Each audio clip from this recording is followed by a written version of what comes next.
Olha para essa pessoa que está do teu lado aí, ó. Olha para ela. E com toda sinceridade de coração, repita o que eu vou falar, você vai falar para ela. Fala para ela assim: Erev Tov Lekulam Yashem Yeshua HaMashiach. Embolou tudo. Embolou tudo. Vocês disseram cada coisa aí que eu não quero nem ouvir. Bem, estamos iniciando um segundo semestre. E e é sempre assim. Durante a semana, aquela expectativa da gente em entender o que Deus quer falar ao nosso coração.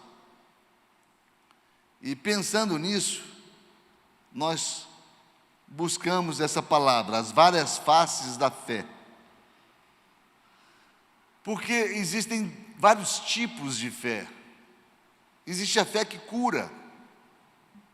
10 leprosos um dia aproximaram de Jesus, Jesus passando, e eles a uma distância segura, que não seriam apedrejados por essa distância, eles gritam: Rabi, mestre, tem misericórdia de nós.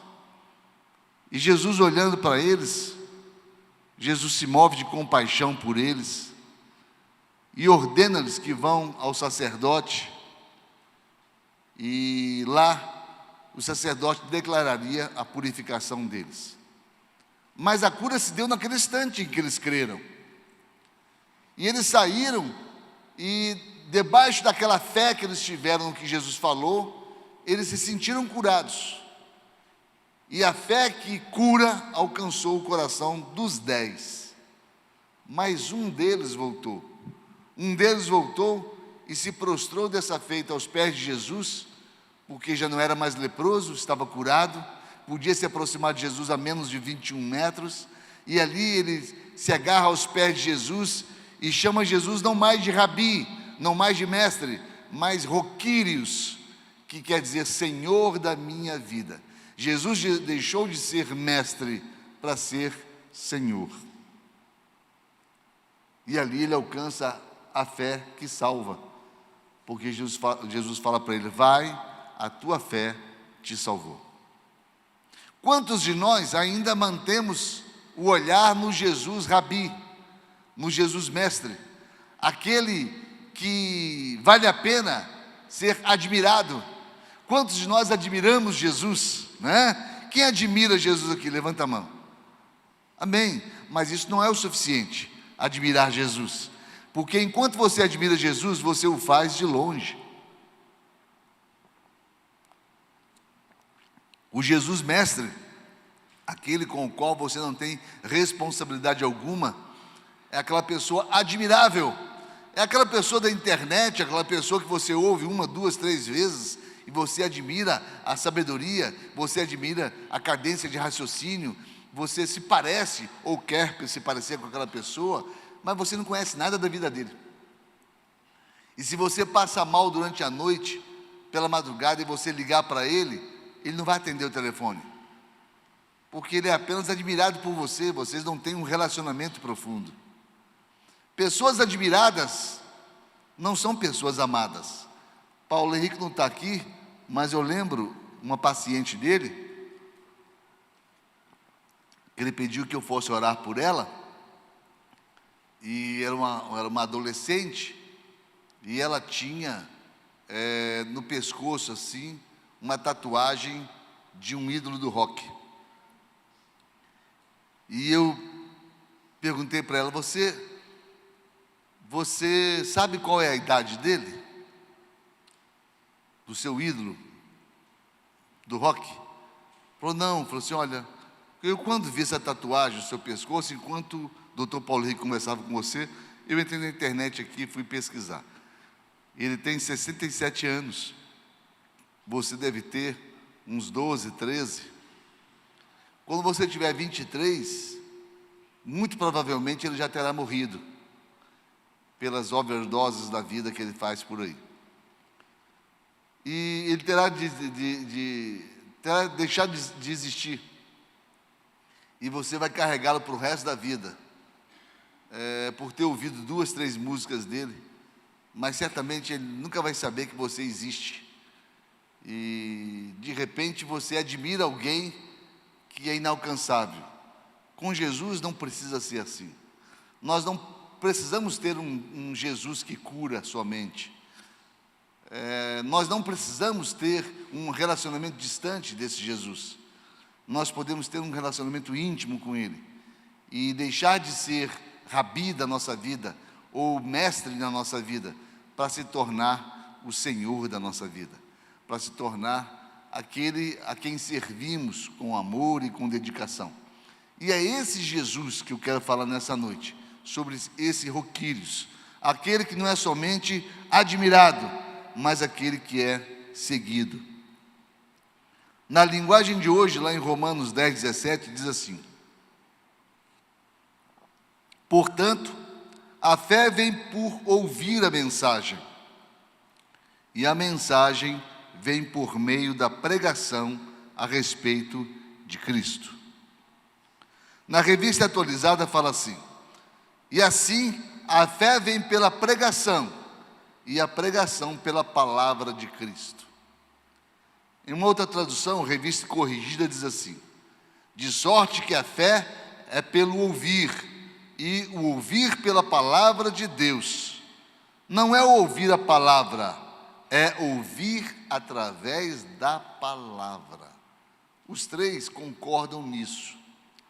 É ouvir através da palavra.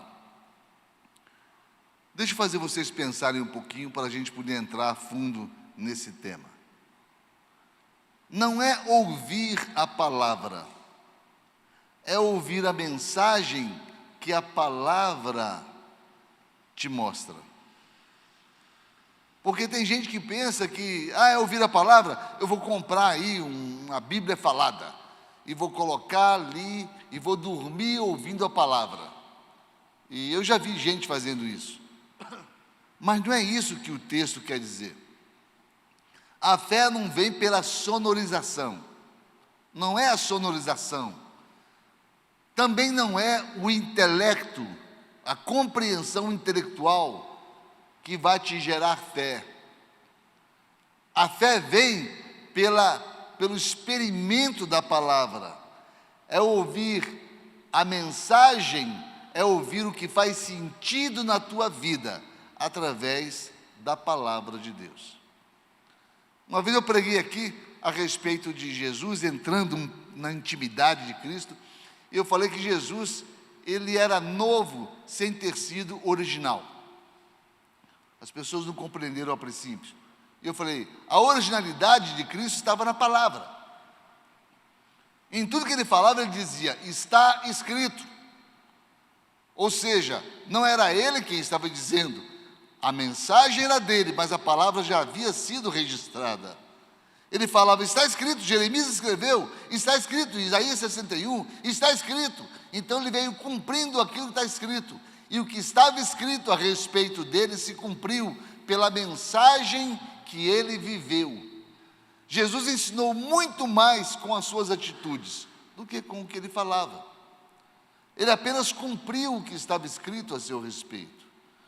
Então entendamos o seguinte, que a mensagem que salva, a mensagem que te aproxima de Jesus, não é a mensagem simplesmente que está transliterada no texto.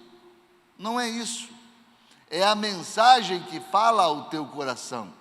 É a mensagem que pertence a você. Aquilo que eu disser doravante aqui desse púlpito para você, e isso fizer sentido ao teu coração, isso vai sair do teu intelecto e vai descer para a tua alma, vai descer para o teu coração.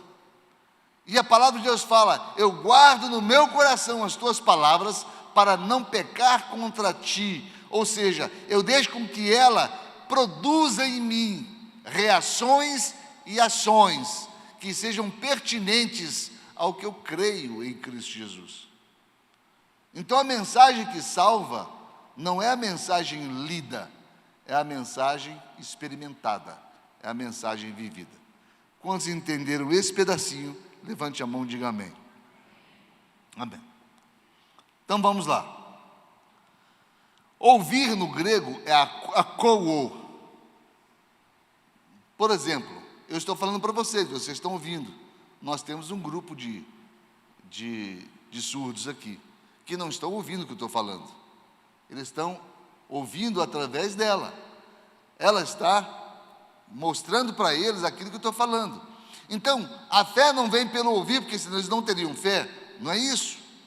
Mas esse ouvir do grego, okouo, quer dizer perceber o sentido, ter discernimento do que se ouve. Então, é ouvir com discernimento, é que produz fé. Então, tenham discernimento no que eu estou falando, para que isso deixe de pertencer a mim e à palavra e passe a pertencer a você.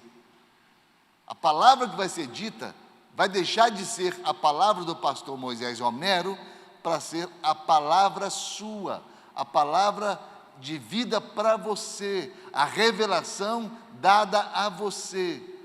Isso é de suma importância, porque se você tem uma palavra vinda de Deus para o teu coração, você tem objetivos de fé, de conquista, de luta, de vida, de sonhos, de projetos para a sua vida futura. Amém? Amém? Quem está dormindo aí, diga amém. Não tem jeito de dormir ainda, mas daqui a pouco vai acordar. Vamos lá. É impossível alimentar o homem espiritual sem alimentar a fé. É impossível alimentar o homem espiritual que há dentro de você.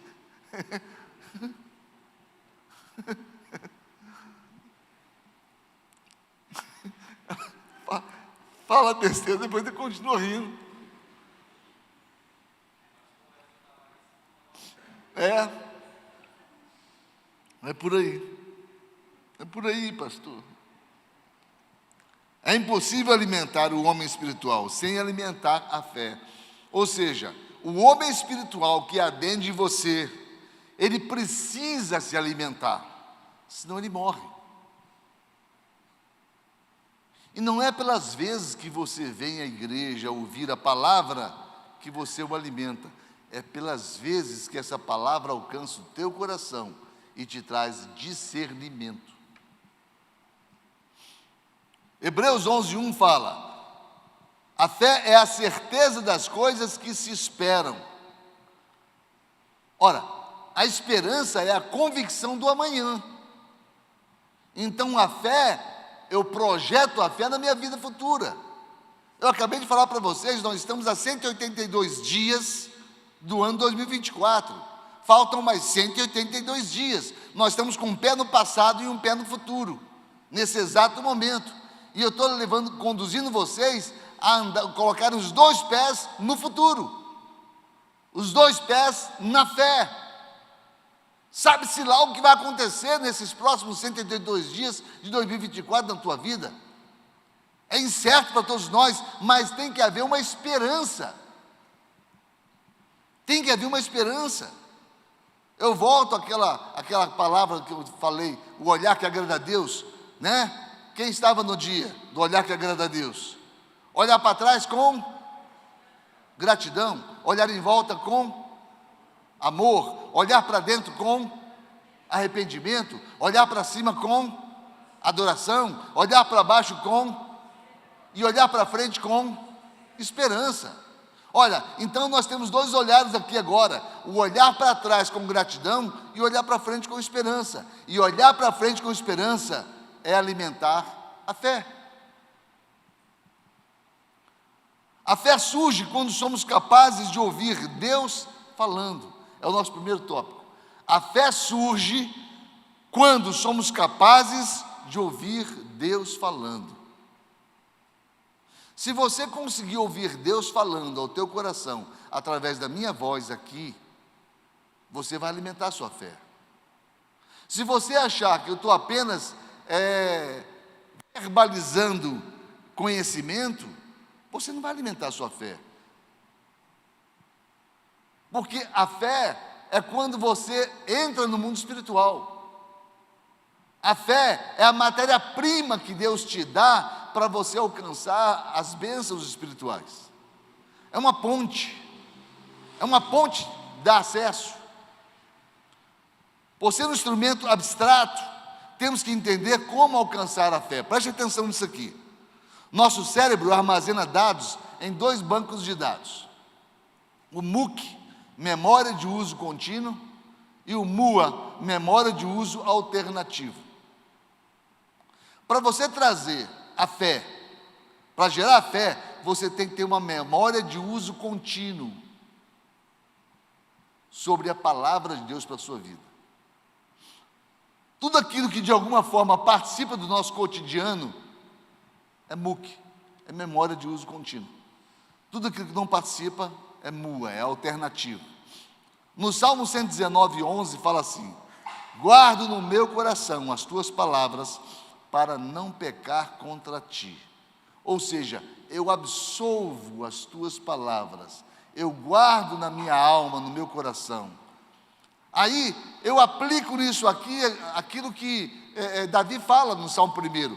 Bem-aventurado o homem que não anda no conselho dos ímpios, não se detém no caminho dos pecadores e nem se assenta na roda de escarnecedores. Antes o seu prazer está na lei do Senhor, e na sua lei medita de dia e de noite.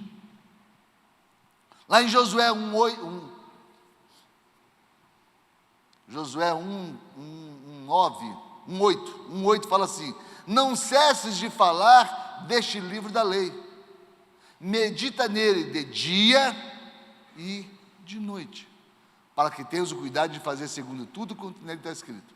Então farás prosperar o teu caminho e serás bem-sucedido. O que está acontecendo? Eu tenho que trazer para a minha memória de uso contínuo, MUC, a palavra de Deus. Sabe aquele tempo que você usa no celular? O dia todinho mexendo a cabeça. Já entrou no elevador? É incrível, no elevador todo mundo no celular, ninguém conversa. Em ônibus, você vê os ônibus passando assim, para e observa para você ver. Não tem ninguém olhando para fora, a paisagem, não olhando nada, está todo mundo cabeça baixa. No trânsito, o sinal fechou, fecha o sinal, todo mundo faz isso. É incrível. E alguns não levantam a cabeça para ver que abriu, não. É incrível como a internet veio aproximar os extremos e afastar as pessoas. Você para nos restaurantes, eu saio com minha namorada para jantar de vez em quando, e a gente conversando, tá, a gente olha em volta os casais namorando, eles não sabem namorar mais não, gente. Não sabem mais dar um sorriso, apertar a mão, né, dar uma piscadinha, e falar uma besteirinha, não sabem mais fazer isso, não sabem namorar os casais. Eles chegam no restaurante, pedem a comida e abaixam a cabeça, sabe? Parece que estão namorando a pessoa que está no celular, do outro lado, e o outro está namorando a outra pessoa que está do outro lado, porque eles não conversam, não tem diálogo, não tem. Quando a palavra está na memória de uso alternativo, você não utiliza ela o tempo todo, e você não tem vivência com ela. Somente com muito esforço conseguiremos conectá-las às nossas reações. Repara o que eu acabei de dizer aqui. Eu já falei aqui numa pregação. Nós, no mundo espiritual, não somos conhecidos, preste atenção nisso, nós não somos conhecidos pelas nossas ações. Ações impressionam um ao outro. Eu impressiono vocês com as minhas ações, vocês me impressionam com as suas ações, mas nós não impressionamos Deus com as nossas ações. Lá em Gênesis fala: agradou-se Deus de Abel e da sua oferta. Ou seja, Deus, antes de se agradar do que fazemos, Deus se agrada de quem somos, da nossa essência. Lá em 2 Samuel, capítulo 1,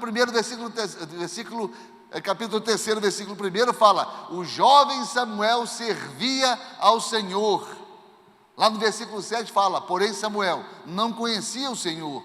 É possível você servir a um Deus que você não conhece. É possível você passar uma vida todinha servindo a um Deus que você nunca foi apresentado a Ele. E um dia você vai chegar na presença dEle e falar: Senhor, eu expulsei demônio em Teu nome. Senhor, eu curei em Teu nome. Senhor, eu preguei em Teu nome. Senhor, eu fiz isso, aquilo em Teu nome. E Jesus dirá: apartai-vos de mim, não vos conheço.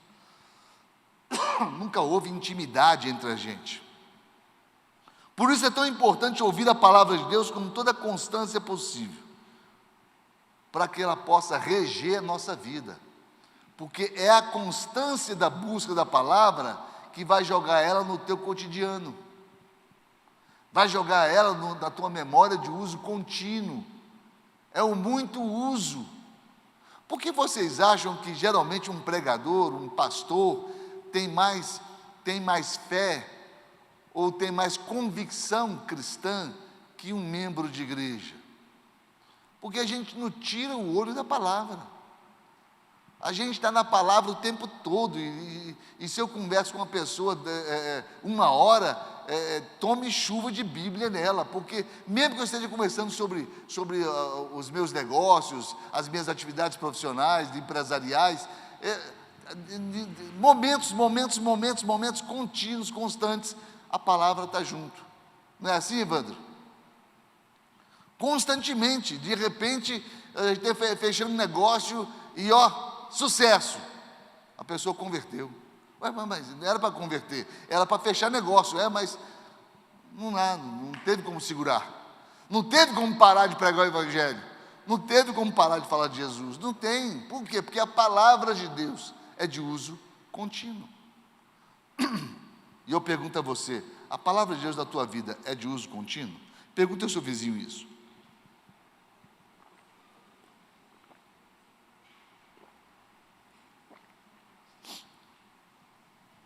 Quer ver como vai ficar diferente? Pergunta ao vizinho assim: a tua palavra de uso, a palavra de Deus da tua boca é de uso contínuo? Pergunta assim para ele. Aponta para ele e fala: a palavra da tua boca é de uso contínuo? Ele riu e não respondeu, né? Pois é. Agora, pergunta para ele assim: a palavra da minha boca, de Deus da minha boca, é de uso contínuo? Ele vai olhar para você e dizer: ele conhece você. Ele conhece você. Agora eu queria avaliar algo com vocês. Eu falei 2 textos, Salmo 1 e Josué 1:8, que eu usei a palavra de dia e de noite. Dia, do hebraico Yoimam. Yoimam, no hebraico, significa também tudo claro, tudo definido, tudo compreensível. É a mesma palavra usada lá em Gênesis capítulo 1. Se vocês forem observar, disse Deus: haja luz. E houve luz? Houve luz? Espera aí, mas isso aí foi antes dele criar o sol. Foi antes dele criar o sol. Que luz é essa? Que existia antes do sol existir. É a luz do entendimento, é esse Yoimam. Tudo ficou claro, tudo ficou definido, compreensível pelo poder da palavra. Então, dia pode significar também compreensão. Essas coisas inculcarás a seus filhos dia e noite. Dia, quando eles compreenderem. Noite, lauil, obscuridade, incerteza, incompreensão. Então você tem que falar a palavra para os seus filhos quando eles compreendem e quando eles não compreendem, porque a palavra por si só, ela já lava a alma, ela já é processo criador. Nós somos feitos à imagem e semelhança de um Deus que cria pela palavra, queridos. Pelo poder da palavra, Ele fala: haja luz, e a luz, haja firmamento, e há firmamento. E você foi criado à imagem e semelhança desse Deus Então a sua palavra é criadora. Abençoe seus filhos, abençoe marido, abençoe esposa, abençoe pessoas, abençoe, porque quando você abençoa, você está liberando uma palavra criadora sobre a vida da pessoa. Agora o contrário também é verdadeiro. Se você vira para o seu filho e fala para ele, amaldiçoando seu filho, ou falando palavras torpes, duras contra ele, aquilo se cumprirá na vida dele. Quem está entendendo, diga amém. Reparem que a fé tem a ver com o que você acredita quando ouve, mas tem a ver também com aquilo que você nem compreende, mas ouve.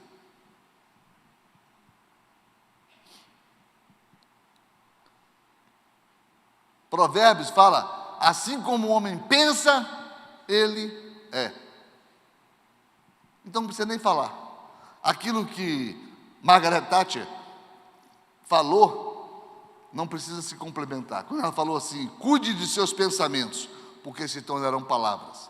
Cuide de suas palavras, porque se tornarão atitudes. Cuide de suas atitudes, porque se tornarão hábitos.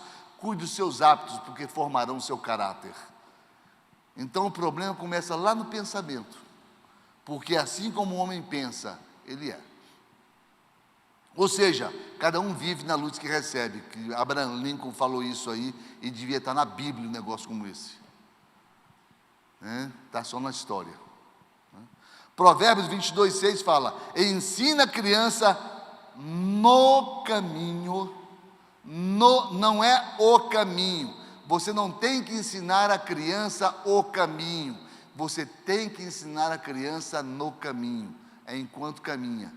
Enquanto caminha, dá a mãozinha e vai ensinando, é enquanto caminha, é enquanto vive, é enquanto não há entendimento, é enquanto há entendimento, não importa, ensine a criança.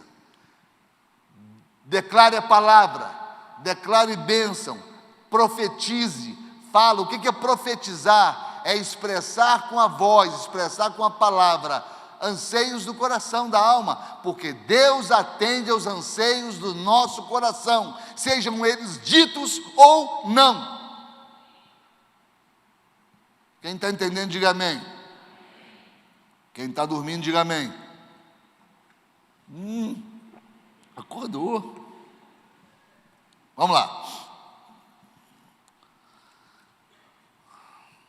Porque quando for adulta, não se desviará. For adulta é quando tiver discernimento. Aquilo fez parte do MUC, memória de uso contínuo, na vida do seu filho, na vida da sua criança, na vida do seu marido, na vida da sua esposa, na vida dos seus pares, na vida de pessoas que com você convivem. Aquilo se tornou memória contínua. Ensinar ao caminhar. A palavra de Deus tem efeito criador. Deus, pela palavra, criou o universo.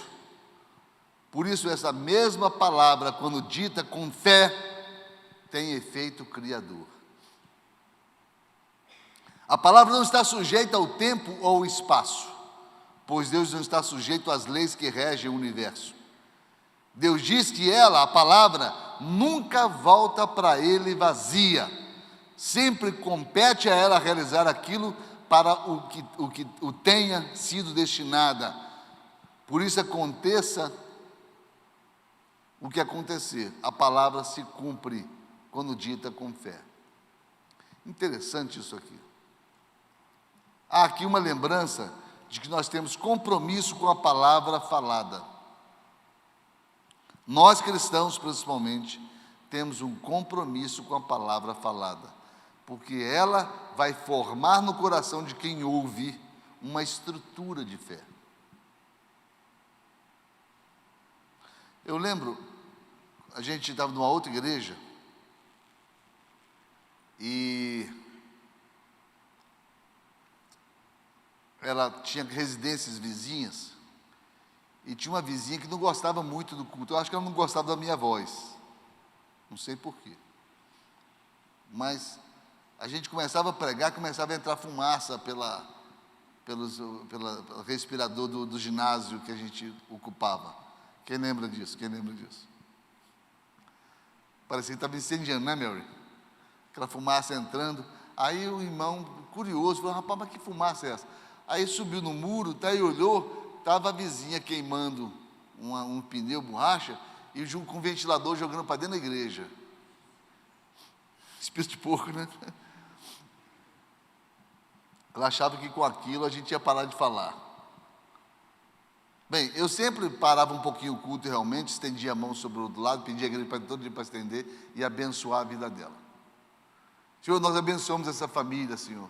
Nós deliberamos sobre a vida deles a Tua bênção, a Tua prosperidade, que o Senhor guarde a vida deles, dê saúde, dê paz. Aí a fumaça parava. Opa, funcionou. Vamos continuar o culto. Vizinha, até a próxima fumaça. Aí, eu lembro que eu viajei com o meu amor. Eu fui cumprir uma agenda nos Estados Unidos. Deixei um pastor auxiliar, jovem, muito jovem ainda na época ele. E quando voltei, fiquei sabendo que ele havia levantado a mão e soltado o verbo contra a vizinha, porque ele tinha o estopim mais curto. Aí eu chamei a atenção dele, ensinando, era um jovem pastor, a gente estava ensinando ele.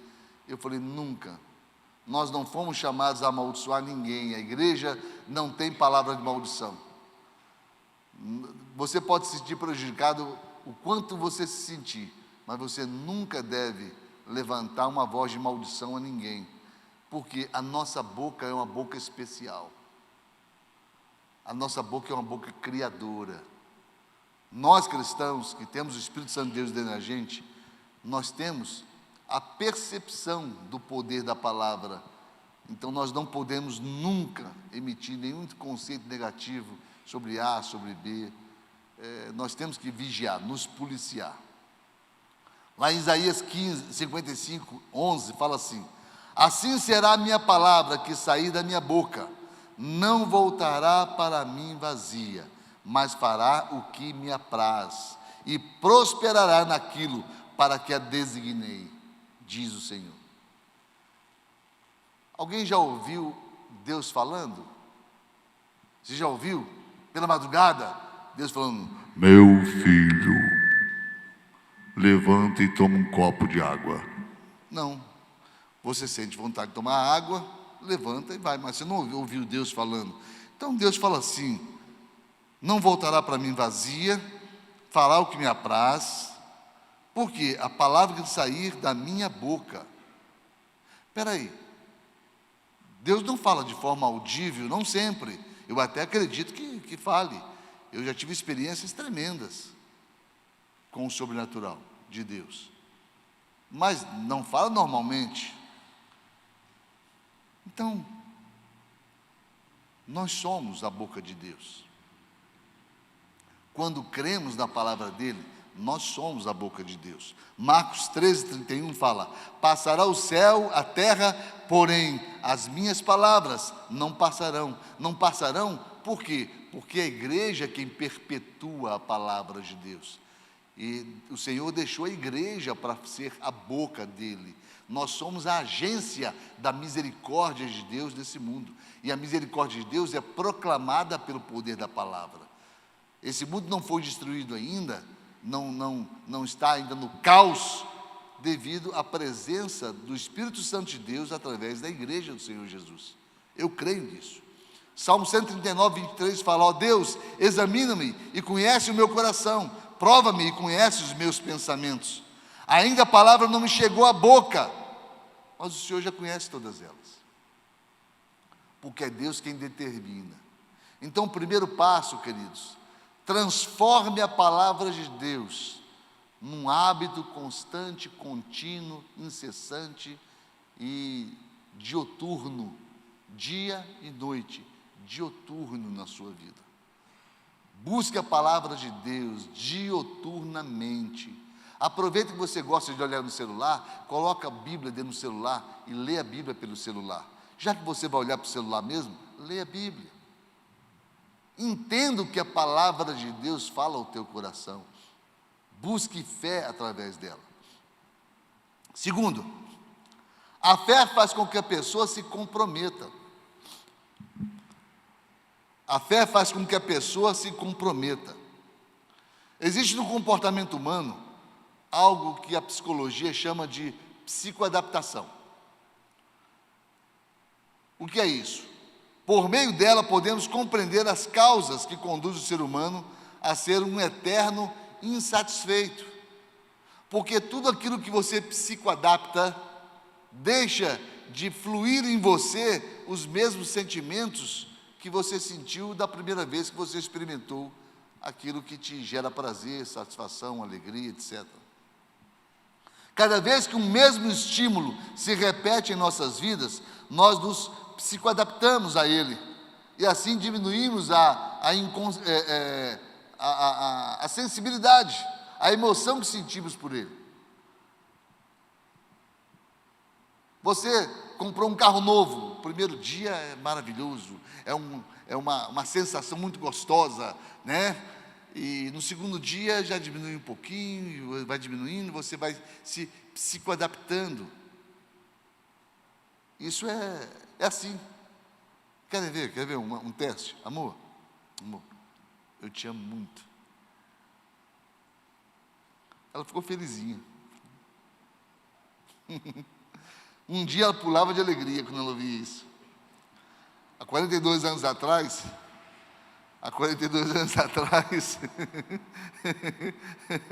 psicoadaptação.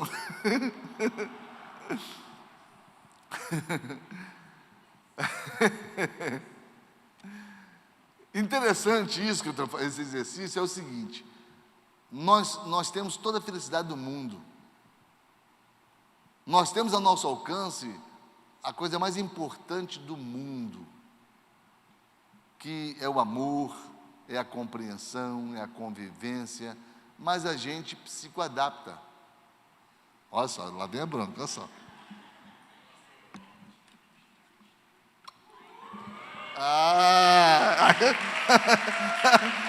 Aí não tem psicoadaptação. Por isso que eu te amo, meu amor.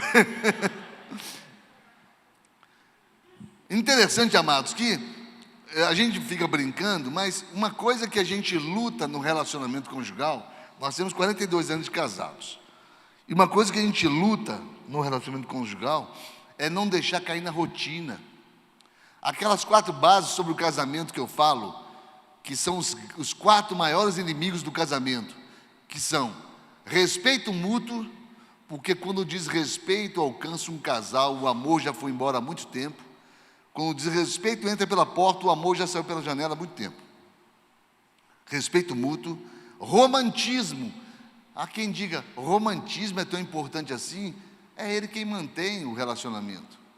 Um relacionamento sem romantismo, ele vai ficando enfadonho, ele vai ficando repetitivo, ele vai ficando insosso, insípido, vai ficando sem gosto, sabe? O casal vira 2 amiguinhos, sabe? E não tão amigo assim. Então, romantismo, né? Comunicação, porque quem não se comunica, já dizia o grande poeta Chacrinha, quem não se comunica se trumbica, né? A comunicação tem que existir, apesar das dificuldades que o casal tem, porque cada um fala uma linguagem diferente, mas tem que se comunicar, né? E o quarto, equilíbrio financeiro. Obrigado. Equilíbrio financeiro. Por quê? Porque se você tem equilíbrio financeiro, você vive dentro do teu orçamento. Se você não tem, o boleto vence. Sempre você perde, né? O boleto sempre vence.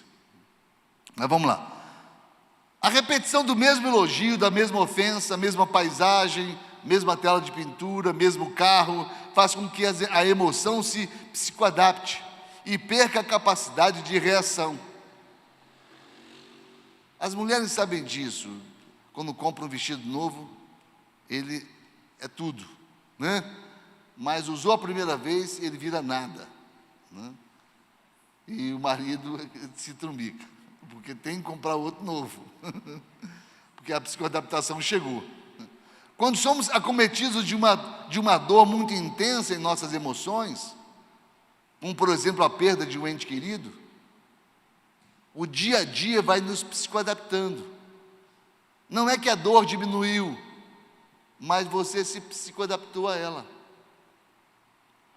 Tem gente que se acostuma com a vida muitas vezes miserável que vive, uma mentalidade pequena, e se psicoadapta. Tem gente que convive com dor, tem gente que convive com traição, tem gente que convive com vida medíocre, tem gente que convive com subvida, com subemprego. Porque está adaptado. A fé é o grito de liberdade sobre tudo isso. A fé é aquilo que te tira dessa adaptação negativa. A fé, ao contrário, quanto mais necessitada, mais espaço e prazer ocupa em nossa vida. Amados, é fato. Nós precisamos entender o seguinte, que você ler a Bíblia todo dia não é uma psicoadaptação, é um estilo de vida, porque a Bíblia, ela não se repete. A Bíblia, ela é o teu manual de existência, é o meu manual de existência. Se você pega um versículo e todo dia você proclama o mesmo versículo, todo dia ele vai te falar alguma coisa diferente. Quem está entendendo, diga amém. Entenda isso aqui. Não é você repetir de forma enfadonha a palavra de Deus. Não é isso. É você vivê-la na dimensão da novidade de vida. É você trazer novidade de vida à sua vida cristã. Nós necessitamos disso. Não é uma psicoadaptação. Fala daquilo que é estritamente espiritual e abstrato. Quando Martinho Lutero se apegou a um versículo, Abacuque 2,4, que fala: o justo viverá pela fé. O que isso quer dizer? A maior prisão a qual pode ser submetido o ser humano é a prisão interior, é o cárcere da emoção. A maior arma que o homem tem contra esse estado de coisas é a fé. A fé te liberta. A fé proclama o desconhecido. A fé aponta para o futuro. A fé aponta para expectativas. A fé aponta para a esperança. A fé é isso. A fé te tira da mesmice da vida e te leva para aquilo que você não conhece, você desconhece, mas você começa a gerar convicções a respeito daquilo. É aquilo que o irmão falou aqui à frente. Falou para a criança: pode vir que eu te espero aqui embaixo. Você sabe que Deus estará lá no teu futuro. Deus estará lá no teu futuro. Amados, vocês olham para um homem que não tem um pingo, uma gota de medo da morte. Eu não tenho nenhum medo da morte. Eu e meu amor conversávamos sobre isso esses dias. Não tenho, porque eu sei que me espera do outro lado lá do outro lado do rio, o meu Senhor me espera. Eu tenho convicção disso, de que Deus me espera do outro lado do rio, e que mal pode acontecer na minha vida, se o meu Deus me espera lá. Mal nenhum.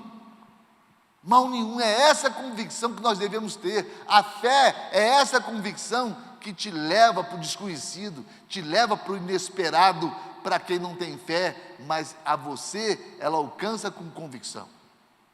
Amém? Amém ou não amém? Terceiro e último, a fé traz propósitos ao homem. A palavra de Deus, preste atenção nisso aqui, para que você possa construir fé. A palavra de Deus é logos. Enquanto ela está escrita, nós a lemos in natura, mas quando ela se aplica à nossa vida especificamente, ao nosso anseio pessoal, ela se transforma em rema. Não é mais logos, ela passa a ser rema, poder na tua vida.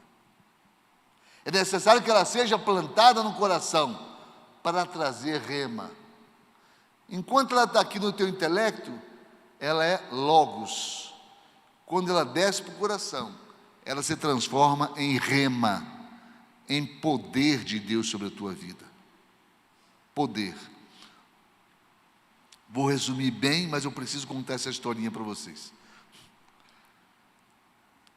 1982, eu recém-casado com a minha namoradinha, a gente estava colocando combustível num carro novo que a gente comprou.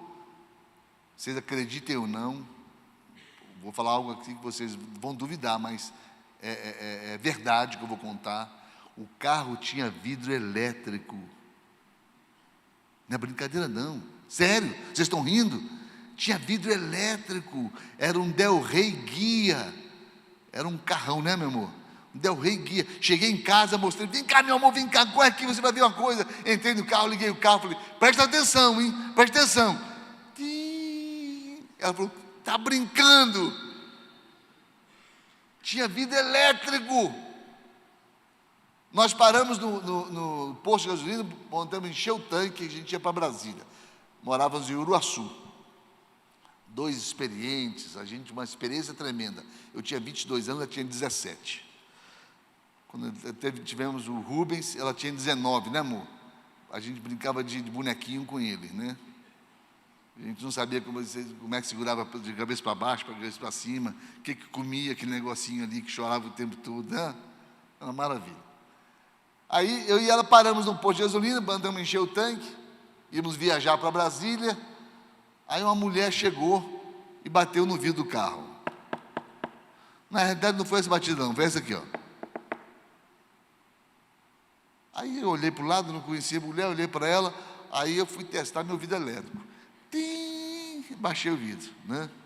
Para ver se ela se surpreendia. Ela não se surpreendeu não. Ela olhou para mim e falou para mim assim, você acredita que Deus fala? E aí, como é que faz? 22 anos de idade, não tinha compromisso com muita coisa, nada. Mas eu não sei se eu acredito, eu olhei para o meu amor, ela fez assim, também não sei. Acredito. Vamos por essa linha, eu acredito que Deus fala. E a mulher falou, ele manda dizer para vocês, que você um dia será pastor de uma grande igreja. Eu, 22 anos de idade, o que eu queria com a igreja? Eu queria minha carreira profissional. Eu tinha passado no concurso do Banco do Brasil, o melhor concurso da época. Eu estava querendo ser gerente da agência. Eu estudava o tempo todo para poder assumir a agência. Eu tinha uma disputa, um negócio que é uma outra história, eu não vou nem entrar nela. Mas eu não pensava em ser pastor, nem sonhava em ser pastor, não queria ser pastor e eu não sabia esse negócio de pastor, era de comer ou de passar no cabelo. Eu não sabia, não queria nada com esse negócio. Aí, dei um sorrisinho amarelo para ela, e ela deu as costas e saiu, não falou mais nada. Eu, fechei o vidro. Claro, né? Fechado, necessário. E eu olhei para... Aí nós rimos, né, mano? Nós rimos demais daquilo. E virou um meme, vida fora. Eu não podia passar de 80, eu falava, pastor, pastor. Eu não podia fazer uma coisa errada, que meu irmão falava, pastor, pastor. Né? Por quê? Porque alguém falou. 20 anos se passaram, vamos resumir. Corre 20 anos da frente. Eu me encontrava, aliás, 22 anos.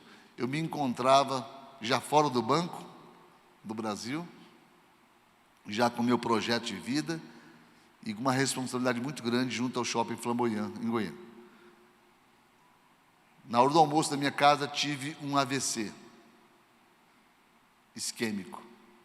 Fui levado às pressas para o Hospital Neurológico de Goiânia. Lá, eu cheguei lá, eu estava cego, porque eu tenho uma visão monocular e atingiu a vista boa. Eu estava cego, estava aleijado do lado esquerdo todinho, todo torto, e estava mudo. Eu não conseguia falar uma palavra, a língua enrolava, não conseguia falar nada. E fui induzido a um coma para poder fazer tomografia, tá, aquele negócio tudinho, e fiquei, assim, ouvindo o mundo externo e, ao mesmo tempo, sem comunicação nenhuma com esse mundo externo. Mas eu ouvi muito bem o médico falando para o médico que me levou, que foi o Dr. Paulo Henrique. Falou, teu amigo, infelizmente, comprometeu a visão, ele não vai voltar a enxergar, porque ele é visão monocular e atingiu a vista. Ele não vai voltar a andar, só com muita fisioterapia, e talvez falar uma coisa ou outra é possível, e atingiu isso, aquilo, e a esperança foi toda embora. Eu já não tinha mais experiência de muita coisa, mas eu tinha, queridos, preste atenção nisso, que é só até aí que eu quero ir. Eu tinha uma coisa, sabe o que era? Uma palavra de uma mulher que bateu no vidro do carro 20 anos antes. E no que eu estou ali, naquele estado de reflexão e conversando com Deus, um médico bateu no vidro da UTI. Quando o médico bateu, minha lembrança voltou 22 anos atrás, naquela mulher. Você será pastor de uma grande igreja. Eu falei: Deus, eu tenho uma promessa. Eu tenho uma promessa. Eu tenho uma palavra tua, que eu seria pastor de uma grande igreja. Eu nunca vi um pastor cego, mudo e aleijado. Então, Senhor, eu aceito. Eu quero. Eu assumo. Mas me cura. Muda a minha história, muda a minha vida. Uma palavra. Você tem uma palavra? Você tem uma palavra? Você que está sentado me ouvindo? Busque uma palavra. Uma palavra de Deus, queridos. Uma palavra de Deus. Direcionada para a tua vida. Um rema. Algo que bate no seu coração. E já deixa de ser a palavra de Deus para o homem. E passa a ser a palavra de Deus para você. Passa a ser, na tua vida, palavra de vida, de rema, de poder de Deus. Essa palavra que age, produzindo, transformando, curando e salvando. Porque é uma palavra específica de Deus. Se Deus, que cria todas as coisas, que gera todas as coisas, der a você uma palavra, e pode estar inserida nessa que eu estou me transmitindo nessa noite. Por isso é importante a congregação. Por isso é importante você congregar. Por isso é importante você frequentar a igreja. Porque em meio a uma pregação, Deus solta uma palavra. E ela cabe dentro do teu coração. E essa palavra que cabe dentro do teu coração, ela transforma a tua vida. Isaías 45:5 fala: eu sou o Senhor, não há outro. Fora de mim não há Deus. Eu te separarei. Ainda que tu não me reconheças, eu te separarei. Vamos ficar de pé?